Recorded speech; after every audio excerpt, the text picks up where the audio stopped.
Good afternoon.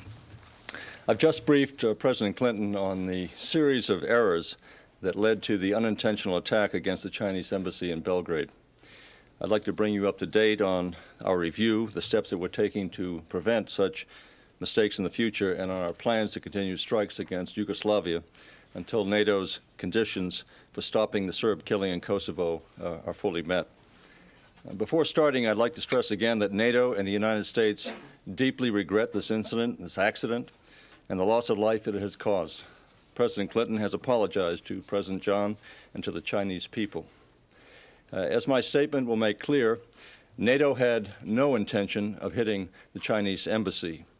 This tragedy happened because a number of systems designed to produce and to verify accurate data failed. What happened? While our initial investigation is still very preliminary in nature, in simple terms, one of our planes attacked the wrong target because the bombing instructions were based on an outdated map. The correct target was the Federal Directorate for Supply and Procurement, a key part of Yugoslavia's military machine. There were several mistakes made in identifying and locating this target. First, they failed to correctly locate the target on their maps. The Procurement Directorate was near the building they had targeted. Second, the building that they did target turned out to be the Chinese embassy, but their maps inaccurately located the embassy in a different part of Belgrade. This is important because if the map had correctly depicted the location of the Chinese embassy, two things would have happened. We would have known that we had improperly located the Procurement Directorate, and NATO would have disapproved the target because embassies are on a list of no-strike targets. The United States has taken several steps to prevent such a mistake from happening again. First, the State Department will report to the intelligence community whenever foreign embassies move or when new embassies are built. Second, the intelligence community will strengthen the internal mechanisms and the procedures for developing target information. This will include new procedures for updating maps. Third, the Defense Intelligence Agency and the National Imagery and Mapping Agency will establish new rapid response procedures for updating critical databases for no-strike targets. In a moment, when I finish, two senior members of the intelligence community will provide more details to you on background. But taken together, these changes are designed to prevent similar tragic mistakes in the future. But I have to be open and direct with you. In combat, accidents will happen despite our best efforts to prevent them. It's important to focus on why NATO is fighting over Kosovo in the first place. We want Yugoslavia to stop killing the Kosovar Albanians. We want them to withdraw their troops and to let an international peacekeeping force with NATO at its core into Kosovo, so that more than 1 million displaced Kosovars can return to their homes and villages and live in peace and security. The Serbian government has been very quick to publicize the NATO bombing errors that have killed about 200 civilians, according to their statements. But Milosevic has said nothing about the 4,600 Kosovar Albanians that his forces have executed in the last 2 months. It has said nothing about the more than 1 million people he has driven out of his countries and into the hills. And he has said nothing about the thousands of houses his forces have burned. And silence cannot cover up his brutality. NATO is going to continue its campaign until the ethnic terror stops in the killing fields of Kosovo. NATO has conducted some 18,000 sorties, some 4,036 strike sorties, and about a dozen incidents of unintended casualties have been involved.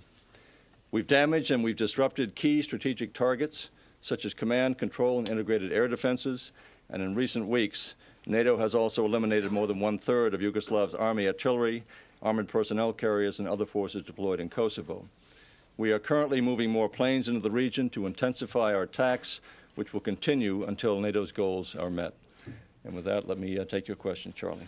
Mr. Secretary, Senator Shelby said today that a 1992 map was used in plotting this raid. If that's true, could I ask, you said what happened here, why was a 1992 map used? And number two, the Chinese are demanding that those directly responsible for this be punished. Do you think the name one will be punished, fired, or in fact resign over this? First, let me say that you'll be given a more detailed briefing at the conclusion of my presence here at the podium in terms of which maps were used. But there was an original 1992 map that was subsequently updated in 1997. And then again in 1998, it was again reviewed for the possibility of conducting a NEO operation. So it was 1992, looked at again in 1997 and again in 98. None of those maps indicated that it was the Chinese embassy that was being targeted, that the Chinese embassy on all of those maps was located in what was called Old Belgrade. But again, you'll get more briefing on that. As far as responsibility or culpability, we're in the, again, preliminary stages of this investigation. If there is culpability to be found, then we could consider appropriate action at that time. Secretary Cohen, under the conditions that you've laid down, one of them is the withdrawal of Serb troops. Yugoslavia said today that it's ordered some withdrawal of troops. One, have you seen any evidence that any troops are withdrawing from Kosovo? And two, if they do begin to withdraw, will they be allowed to withdraw, or will they be bombed on their way out? Well, as you indicated, only one of the 5 conditions that NATO has laid down purportedly would be complied with. We have indicated in the past that he must comply with all conditions. He must pull his forces out. He must allow the ethnic Albanians to return, the Kosovar Albanians to return and live in safety and security. He must allow the international peacekeeping force. He must allow and permit autonomy to be granted to the Kosovars. So if he is committed to all of those conditions and then starts to withdraw his forces consistent with that commitment, then, of course, NATO could consider a bombing pause at that time, as President Clinton has pointed out. But simply saying he's going to withdraw part of his forces is completely insufficient. Secretary Albright has indicated it would be a half measure, and that would be, to say the least. So those forces would still be subject to attack? We intend to continue our campaign until such time as Milosevic agrees to the conditions laid down by NATO. May I do a follow-up, please, Mr. Secretary? Do you see or have you been informed that there is, in fact, even a partial pullout of his troops out of Kosovo? And two, if there is even a partial pullout, do you think this is a case of him flinching, a legitimate pullout, or is it perhaps a propaganda ploy to try and drive a wedge into NATO, which is upset over the Chinese bombing? I am not aware of any troops being pulled out. It may be that they have retrenched in some respect. I'm not aware of that. And I wouldn't want to try and divine what is going on in Milosevic's mind, whether it is tactical in nature, seeking to try and drive some wedge between the NATO allies. I have been on the phone talking with my allies constantly, my counterparts constantly in the alliance, and they have all indicated that NATO must continue. And so there is still strong unanimity that we must continue this effort until such time as the conditions are met. Cohen, Does he have to sir, if withdraw I all of could. his forces, or is that negotiable? Pardon? Does he have to withdraw all forces, or is that We have negotiable? made it clear he must pull all of his army forces and MUP forces out of Kosovo.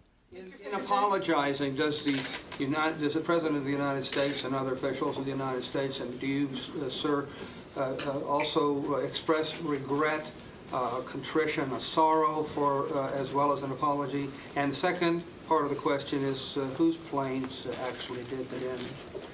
First of all, the President has apologized. The Secretary of State has apologized. I've indicated we deeply regret what has taken place with the loss of the Chinese lives.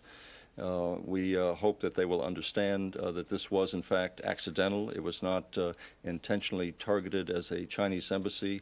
The building was targeted, but it was not understood to be the Chinese embassy. And frankly, it defies all logic, all rationale on the part of anyone to conclude that we would deliberately target the Chinese embassy.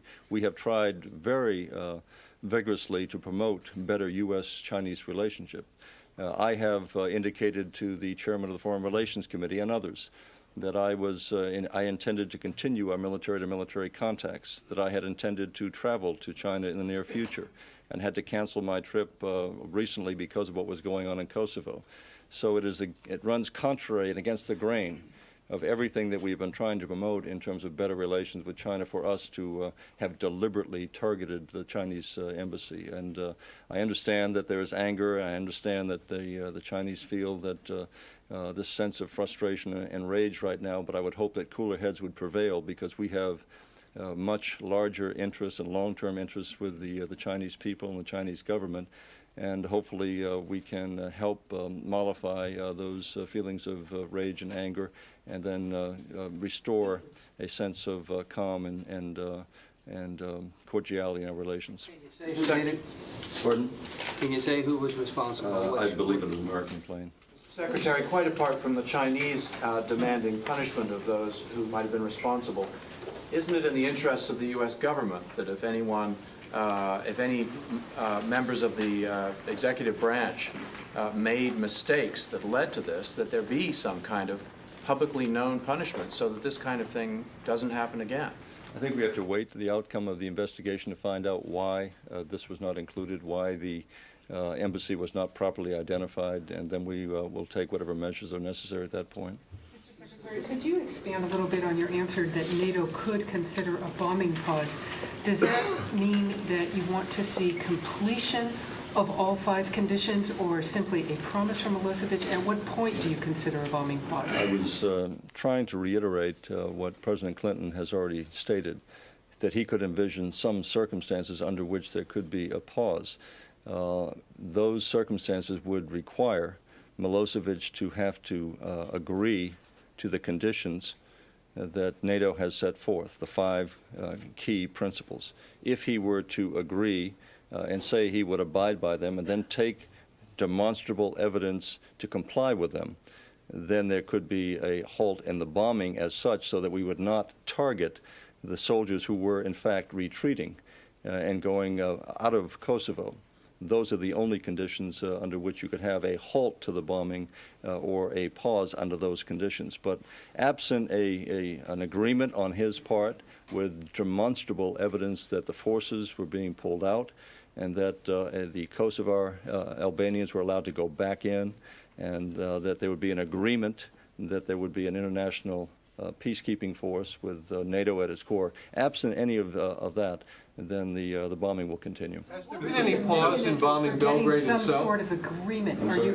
What would be the actual mechanism for getting some sort of agreement? Do you envision talks between NATO and Milosevic? How would that even happen? I think Milosevic understands what he has to do. We've made it very clear to him. There have been a number of emissaries that have traveled to Belgrade and back. I think he understands what these 5 conditions are, and he will simply have to accept them. How he communicates that is to be determined, and through what vehicle or what person or persons. But he has every opportunity to comply with it, and he can stop the bombing now by complying with NATO's conditions. Has there been any pause in the bombing of Belgrade itself because of, has there been any pause in the bombing of Belgrade itself because of this strategy? No. While you reevaluate targeting procedures? No. We're going to continue the bombing campaign wherever the SACEUR and our military authorities believe targets should be hit throughout Serbia. Mr. Secretary, you are striking Yugoslavia for 45 days with unusual air power. I'm wondering to which extent you succeeded so far your objectives on this undeclared war. Well, first of all, we've indicated that although it's been 45 days, there have been only a handful of days that have been unrestricted by weather. Given that limitation, we have been quite successful in eliminating his petroleum refining capacity. 100%. We have cut in half his ammunition production capability. We have eliminated nearly 1/2 or perhaps even 2/3 of his frontline aircraft, MiG-29s and others. And we are now systematically going after forces in the field. We think that the air campaign has been successful, will continue to be more successful as we intensify the operation. Are you planning airdrops? If you're not going to pause bombing, I presume you're using the same maps that had the mistake on this. Are you concerned about any other mistakes? And also, you were scheduled for a trip to China, I believe, in June. Is that still on? Well, with respect to the mistakes, as I've indicated, out of the 4,036 combat strikes that have been conducted, roughly 12, or about a dozen, have involved unintended casualties. I would say that we have an outstanding record of achievement here in terms of trying to minimize harm to innocent people. In this particular case, it was not a human error or mechanical error, it was an institutional error.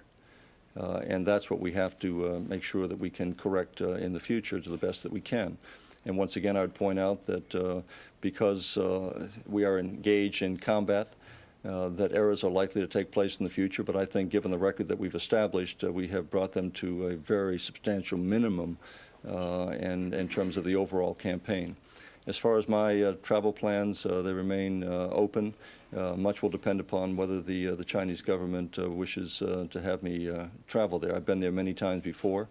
I consider my relationship with their government to be certainly as receptive and as good and cordial as one can be. I would like to continue that relationship, but that depends upon the Chinese government. Mr. Secretary, if this map was used to target this building in the belief that it was the supply ministry, then presumably the map has been used to select other targets. Don't you have to go back and re-examine that map and update your intelligence?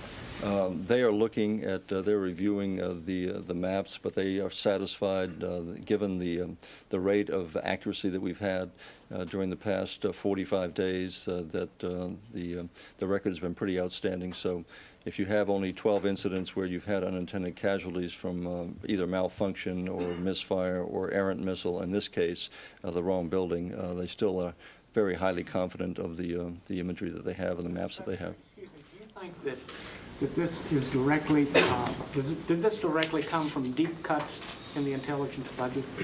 Or was this just a mistake that just happened to occur? I really can't answer as to the cause of or the failure to put the Chinese embassy in the right location. The maps that they have show the Chinese embassy in Old Belgrade. That shows this building unidentified as the Chinese embassy where it is today. But the maps that they were working from had it in the wrong part of the old part of Belgrade. Okay, thanks. Okay. In 5 minutes, we'll continue the briefing on background, so we'll shut the lights off, take the cameras down, and be back in 5 minutes.